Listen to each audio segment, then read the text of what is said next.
Today on the Take On Board podcast, I'm speaking with Simone Austin about transferable skills in her career journey.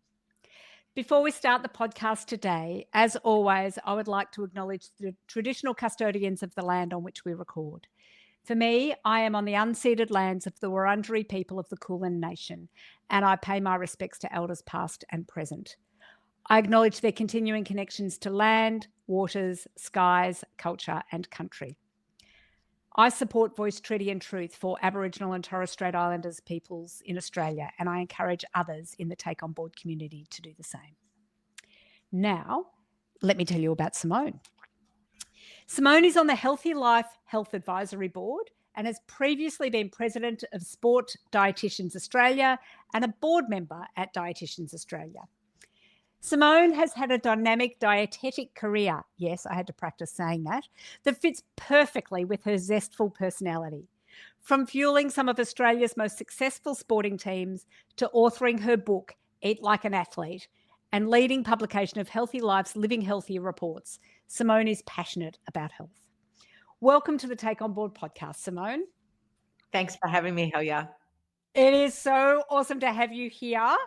And I want to dig into some of these stories, which we will do both through transferable skills in your career journey. But first up, as always, let's dig a little bit deeper about the background.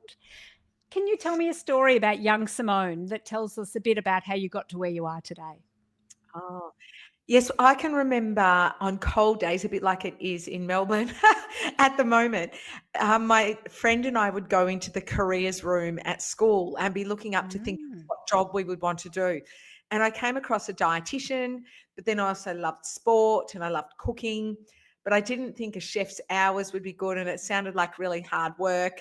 I didn't think I was good enough to be a professional athlete. So sports nutrition and sports dietetics was something that particularly grabbed my fancy. So then I knew that I need to do a science degree and then a master's in nutrition and dietetics and then a bit more to be sport. But I was also interested in public health as well. I have a brother with a disability, so I've always sort of had some interaction with the health system. So bringing that together, that's how I, at 16, knew I wanted to be a dietitian. Amazing. So it's both a process of following the passions and excluding the, no, Yeah. I don't think it's professional athlete. No, I don't think it's that. Interesting. Well, it's totally not a governance question, but Simone, having just finished doing a week of hiking, I'm wondering, this is totally off script and nothing to do with governance at all. What's your top tip for nutrition on the hiking trail? Oh, well, I actually just booked to do one in Tasmania later in November, so I should take my own advice. Yes. I'm going to do the Three Capes walk. But biggest tip, I suppose, is to make sure you do fuel yourself enough. It's not the Yes. time to underfuel. It's the time that you do need to have enough fuel spread out through the day and certainly enough fluid as well. Yeah. Which, when you're hiking the trail, so I've just finished doing the Jatbulla Trail. People will have heard about that in a podcast a few weeks ago. The joy of keeping yourself hydrated means that your pack gets lighter as well. That's true. And the same with if you're munching through your food too. Yes. Yeah, definitely need plenty of fluid and plenty of good quality fuel. Oh, excellent. All right. Well, look, thank you for letting me already go down that side path. It's like, for me, nuts, almonds, Yeah, cashews, they're my really yeah. key thing on the trail. But also Yeah. some dried fruit. So things like Yes. trail mix. Yes. Perfect. Don't weigh a lot. It doesn't matter if it gets hot or cold or it's been in your pack for quite a while. It's Yes. always a good one for young athletes because they can keep it in their school bag or their training bag Yes. in a container. And the Yeah. same for your hiking pack. It could be in there all week and it won't matter. Absolutely. Yes. That is, you often go back to the hiking pack and go, oh, okay, that's from last time. Anyway, that might be a bit too much information. All right. Awesome. Thanks, Simone. That is very useful. I will think of you and I hope the Three Capes goes well. Let us know once you've done that as well. So, look, as I said at the outset, you're on an advisory board. You've been on a couple of boards. You've been president of a board. We've heard where it all started. Oh, I'm interested in this. I'm passionate about this. I can't do that, so I'm going to do this. So maybe could you just talk us through how your career journey and how it's helped you to get to where you are today? Absolutely. And when I think about the board journey, it actually, when I think about it, started when my children were at kindergarten. And I was on the Mm, kindergarten because it was a yes, separately run kindergarten. And yes. I was on the kindergarten committee, I suppose, which really was the governance committee for Yeah, the kindergarten. definitely. And then I was on the school council at my children's primary school. And Yes, even then, that's developing yeah, skills, slowly definitely, that you can then definitely. use. So absolutely. But my parents were always on school committees at my brother's school for what was back then were called special schools. My parents were always on the committees and things. So I even had exposure as a young child. But now I've gotten your question actually. Well, you asked my journey. So Yes. it was my journey for boards, but my journey, look, when I was at uni, you always had to do placements in hospitals, but I knew that hospital dietetics wasn't going to be for me. So I enjoyed the community placements, and then my elective was a sports placement with a great dietitian, Karen Inge, who's still even a mentor into her 70s today. Wow. Um, and so I started working a little bit at her private practice, but I also Mm, took on a community health job in two areas in Melbourne that didn't have dietitians in their community health centres. So it was like I came out as a graduate, and one of the communities had 92 different languages around it. So how was I going to cater for all these different communities? So that was a mm, really good development in learning how to just communicate with a range of different people, maybe thinking about how you are going to communicate in different ways and engage different audiences, which has then been useful for board roles as well. mm. And then I started working in elite sport. And in elite sport, being a dietitian, you're usually the only one in the team. And most people think they know how to eat, but that doesn't necessarily mean they know how to fuel themselves and know nutrition. So it's Yes. always a role that a dietitian has to learn advocacy skills, because you have to advocate for Mm, your position and the importance of your position in the mm, team. When everyone wants to go and see the doctor because they're sore, or see the physio for some treatment or some massage, what do you want to come and see the dietitian for? To get your skin fold measurements done and do things that are maybe not so fun. So you have to advocate about the fact that I'm much more than that, and I can help fuel you and get you to game day and get you over your injuries and all the rest of it. So I think my job there then also was to learn how to advocate. And mm. boards obviously often will have that role, and particularly on advisory boards, to advocate for your position of what you want it to be. So I suppose then, yeah, I worked at in AFL at what was the Bulldogs back then, and then Hawthorn Football Club for 8 years. And for those Melburnians, I was lucky enough to have the three premiership time of 2013, 14, 15. So I was very lucky. Mm, And in between that, I was at the Australian cricket team for 8 years in those sort of Steve Waugh, Ricky Ponting, Shane Warne, Glenn McGrath sort of days. And I look back, think how lucky I was to be there then. mm. Um, and then worked at Melbourne Storm and Melbourne City. So lots of elite sport where you really develop great communication skills with a whole range of people, from the president to the coach to the sports team to all the athletes. Interesting. Yeah.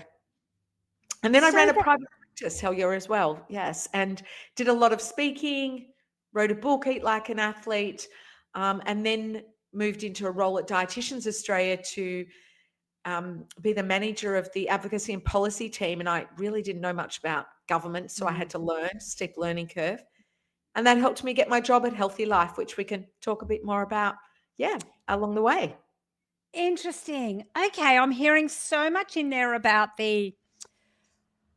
people will have heard me say this before. I don't like this word, but the soft skills in there. I mean, obviously, you're a dietitian, you know all about nutrition and, eat this and not that, and this will best performance, blah, blah, blah. Like, I have no doubt you have the Absolutely. technical skills.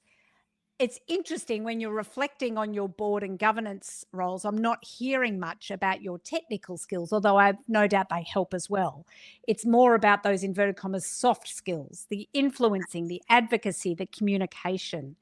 Absolutely, because we all come out with the same degree, but Mm, particularly in a sporting team where you've generally got pretty strong personalities, um, mm. you have to have those skills where you know when to push firm, when you know when to pull back. For instance, a player's just Yes, been dropped or they're being yes. they've got a 12-month injury, it's not the time to be really hard on them.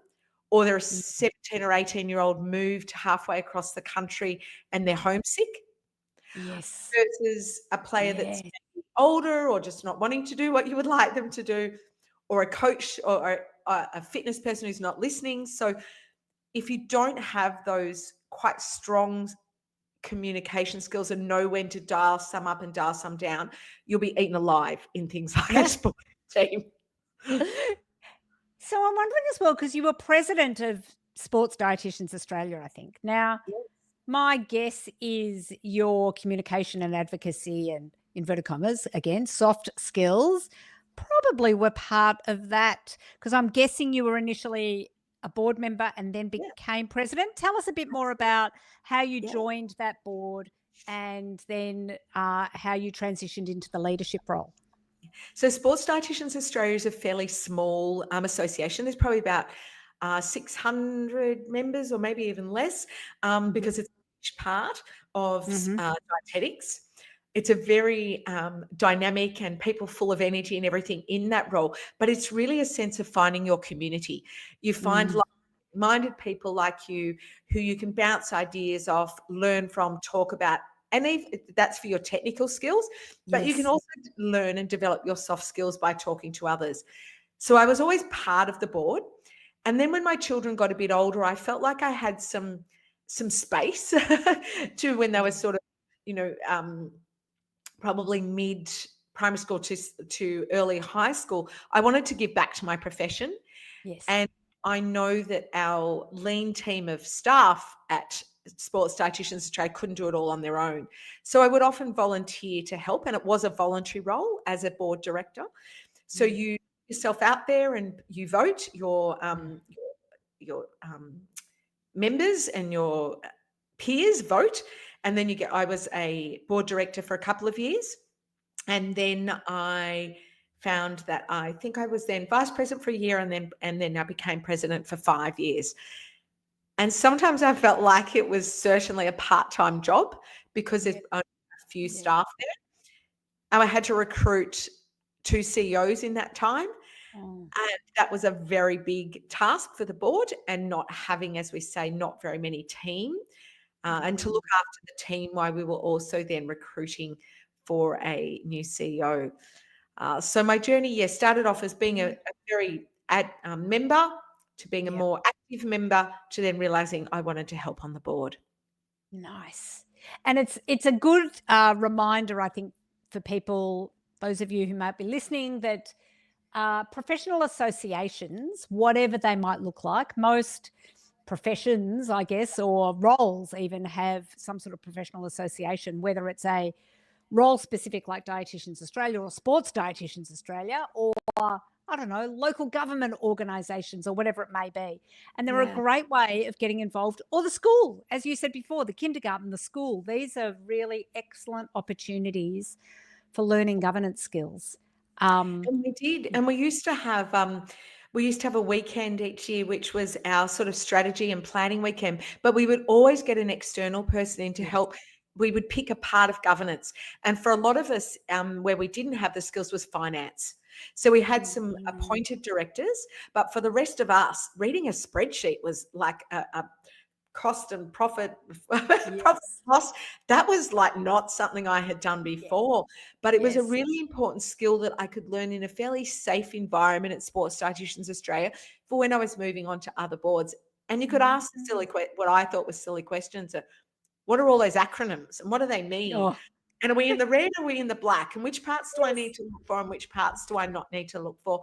Because as a director, you're responsible. So certainly skills I hadn't developed before.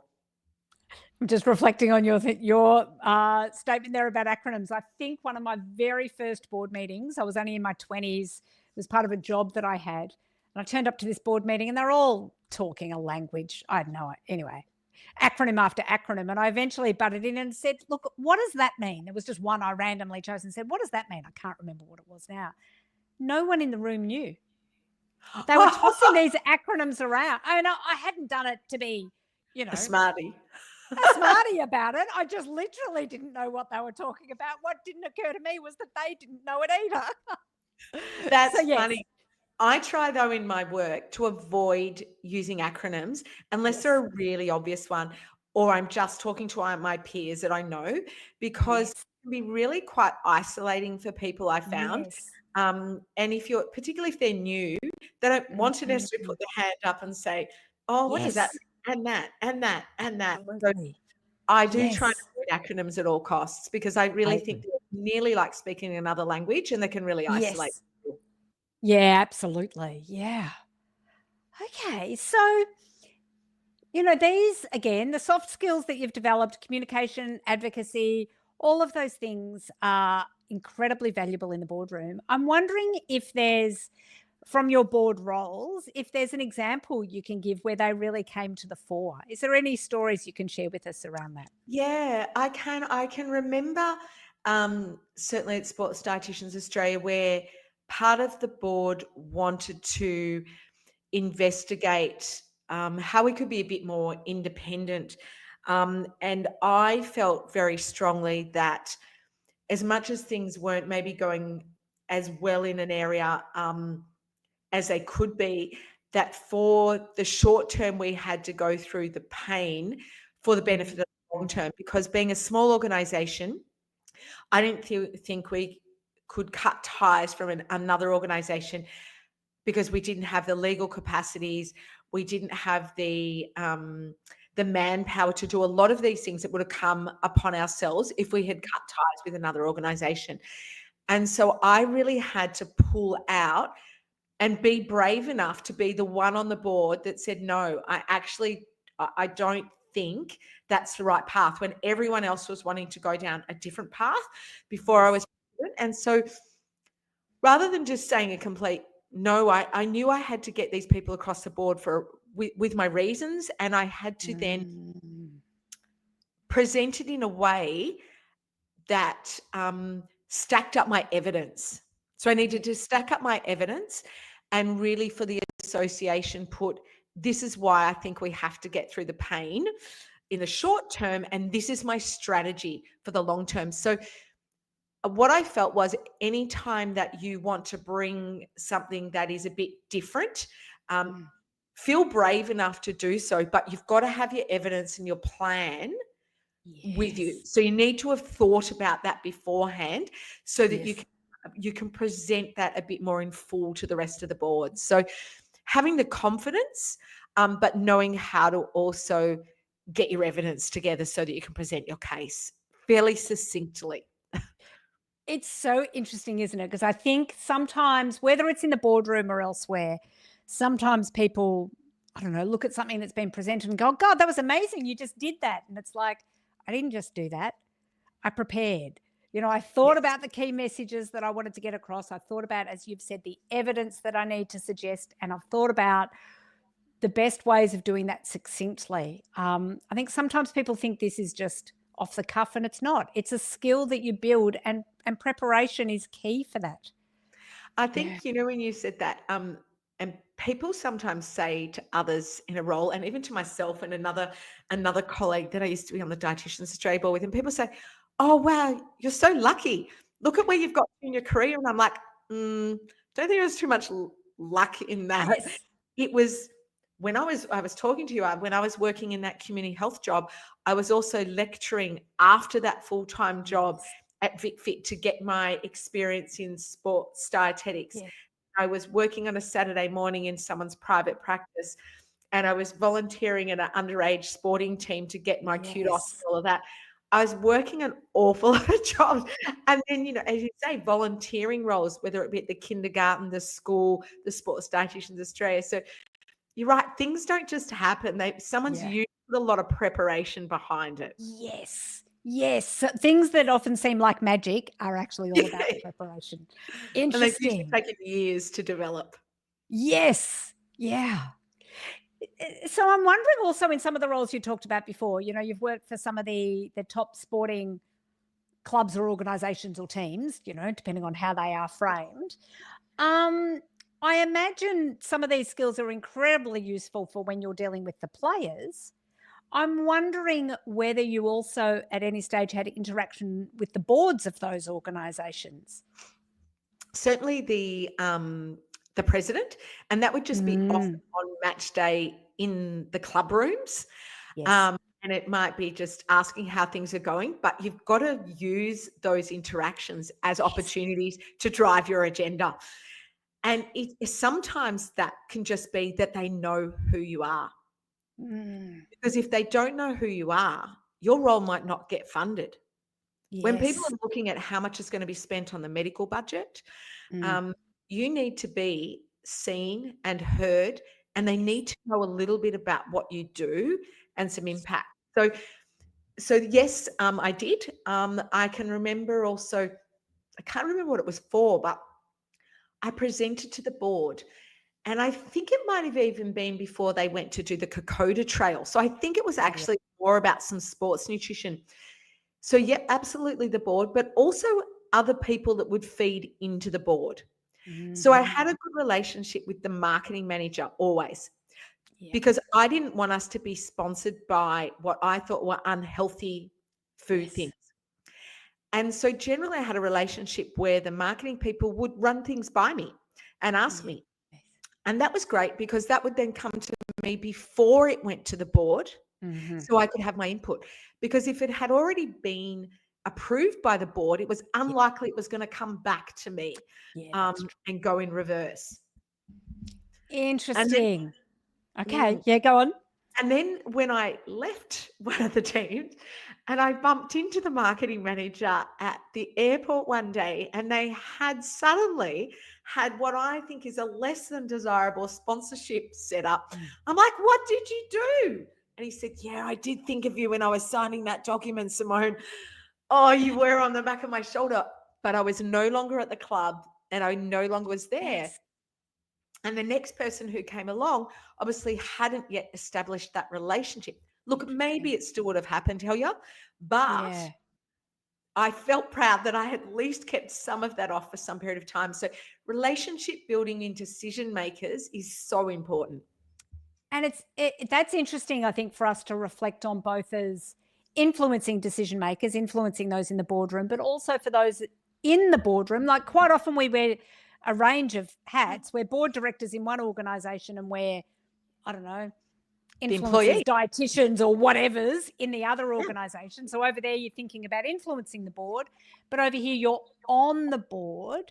So I think it's interesting for those who are on the board then to think about which voices are being heard and which voices are not being heard. Absolutely. And that you, Mm. as a board member, you may have to seek out the voices that haven't come to you, but they're Yes. really needing to be heard. Very important. Yeah, very important. Yes. And ask Yeah. the questions as to why haven't I heard about that? Or what are the Yes. bits that you need to ask for more information because it hasn't been presented or you haven't seen that? Yeah. Yeah. Yeah, that's right. Because, you were really mindful, conscious, whatever the word might be, about Proactive, yeah. proactive about being in the ear of the right people. It shouldn't necessarily have to rely on that person to be in the ear of somebody, although Yeah. we also know that's how it works. Interesting. Actually, so then your roles, your governance roles. What's is there anything from your governance experience in the board roles you've held about hearing those voices that you might be able to share? Any stories there for us? Yeah, when I was on the Dietitians Australia board, it was interesting because before I was on the board, I had worked there for a year. So I'd worked in Mm. the advocacy and policy area, and I found that extremely in, important for my understanding of how the business worked. So I Yes. think one of my, I suppose, tips if you're working, if you're sitting on a board, is to try and understand a little bit further the how the actual organization works and the structure and what the resources the people have to work with, because generally the board are not dealing directly with the staff. You've usually Mm. got the CEO as your employee to look after. But I think when you get something like a strategic plan coming to you, and when I was at Dietitians Australia and I could look at it and I automatically went to, well, what resources have we got to Yes. implement this strategic plan? Because from my understanding, that's way too much. And I don't think we've got the advocacy resources to deal with that because I had been in that manager's role. Yes. So I could ask the questions. Like, not everyone's obviously able to do that, but I do think asking questions about resources when you get things like a strategic plan come to you, Yes. just staffing and things like that. It's I think that's important before you approve things in your governance. Is Absolutely. yeah. Yeah. And ask questions about that. Yes. Yes. Wholeheartedly agree. One of my favorite questions about these things is, do we have the capacity and the capability to deliver on X, Y, Z? Because it's both of those things, I think. And probably just so on that is when you're then working with a CEO is making sure you develop a board structure where the CEO doesn't feel like they always have to be overstretched, where they can be really honest with the board to say, you know what, we've actually lost two team members or whatever it is, and we're not going to be able to do that. We're not going to be able to deliver that. And this is why. And I think that's really key, particularly with things like legislation coming in around psychosocial aspects and occupational health and safety around psychosocial aspects. I think it's coming in Victoria in maybe October. We're a little bit behind some of the other states. But they're going to be critical as a board to think about, because how do you measure those? And how do you measure it for your CEO that you're looking after, let alone the CEO look after it for the rest of teams? And if they're under too much pressure to over deliver, then some of that psychosocial stuff that we should be looking out for in our workers can be lost. Absolutely. Although, again, I did this on another podcast recently, and I'm going to do a side note plug here as well. There are definitely tools that do measure it. There are tools that measure both psychological safety and psychosocial risk. So one of them that I've just got my accreditation in is the one run by Data Drives Insight, the Psychological Safety Index, which, as I say, measures both psychological safety and psychosocial risk. So there are tools out there, and I think they will become, there's others as well. It's not like that's the be all and end all, although I do think it's pretty good. But you're right, with increased duties and obligations and responsibilities around that, it is increasingly important for boards to be able to measure, listen, and make sure things are manageable. And the health professional in me can't help but think about those sorts of stresses on people. I mean, it's part of high performance, isn't it? You need the right nutrition, but you need the whole right kind of makeup, and that is not so overloaded that you can't think. Yeah, and also it comes into that if you're overloaded, you won't go home and cook, and you won't just make tea and toast. You won't prepare a meal. You won't have time to shop. You won't think about what you're eating. You'll be low on energy, so you'll grab those simple carbs and things. So it has an absolute flow-on effect to what you eat, how you sleep. You won't have the energy to exercise. So it's a whole it's the whole circle of things. You eat better, you'll have better brain power, but it's which spoke is which spoke. Yeah. Definitely. Oh, okay. I've just thought of another side note question. I asked you earlier about the right nutrition for the hiking trail, nothing to do with governance. This one has a bit more of a link. What's your advice to boardrooms about the right nutrition in the boardroom? Yeah, very good. Because often it starts with some alcohol. Yes, and maybe, not the best food. So what I suggest is that most organizations should have a policy about food and fluid they provide. And that doesn't mean you can't have those things, but it does mean there should always be an option. And so easy option. So think about environments. I'm so glad you asked this, because you've got to set your environment up to make the healthy option the easiest one for people.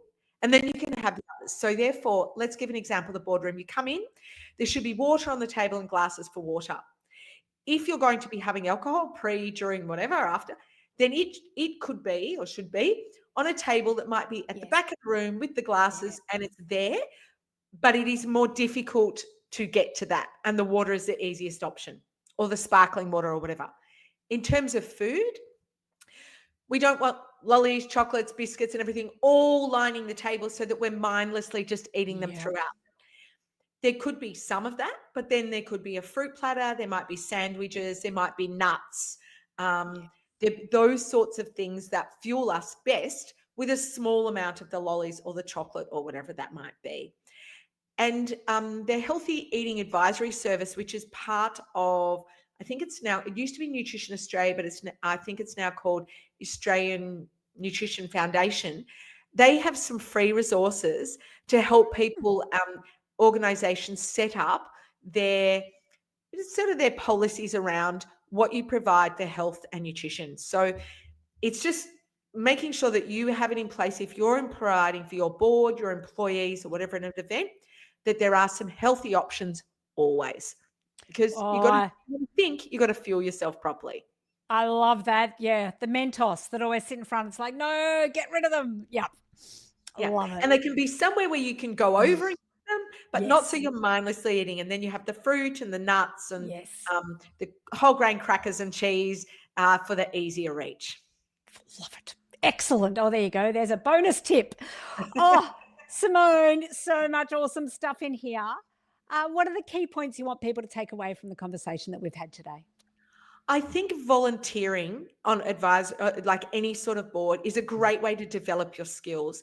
You can also give back to either your community or to your profession. So I think that's a great way. And then always think about the skills you're developing at whatever job you are that will help you with board skills, like my communication, my presenting, whatever it might be, writing a book. And then now on my advisory board, rather than a director position at Healthy Life, it's allowed me to then move into that role so that I chair the health advisory board, and that's part of my main role at Healthy Life. I can then use those skills in my paid work. So I think the voluntary, and don't think it's a waste of time. It's a great way to then develop skills that have now become, absolutely my paid role. So develop them along the way, and don't underestimate even skills that you've developed in a part-time job. Yeah. Write them down, and I'm sure you've got more skills than you think you have. Yeah, that is great advice. And is there a resource you would like to share with the Take On Board Yeah, community? I would really like to share our Living Healthy report, our Healthy Life Living Healthy Mm, report.